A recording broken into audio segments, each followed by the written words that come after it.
Chennai D நகர் ராஜாபதர் தெரு தான் வந்து அவருடைய விஜயகாந்தோடைய ரொம்ப கால அலுவலகம்.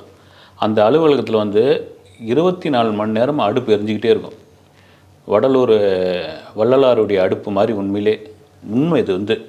அதற்கு முக்கிய காரணம் அவருடைய நண்பர் இப்ராஹிம் ராவுத்தர். அவர் தான் வந்து விஜய் உன்னை வந்து பார்க்குறதுக்கு எவ்வளோ தூரத்துக்கு வரானுங்க ரசிகருங்க, உன் அன்புனால வராங்க, இங்கே வந்து சாப்பாடு இல்லைன்னு சொல்லக்கூடாதுன்னு.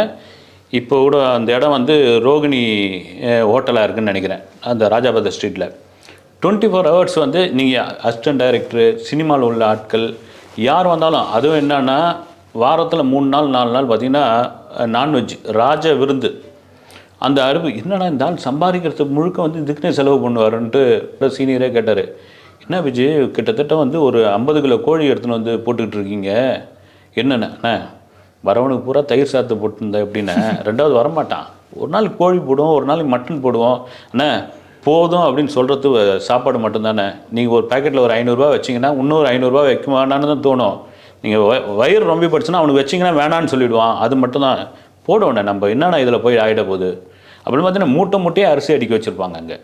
அப்படி வந்து இது பண்ணியிருப்பாங்க. அதில் உண்மையிலேயே அவர் வந்து 8வது வள்ளல்.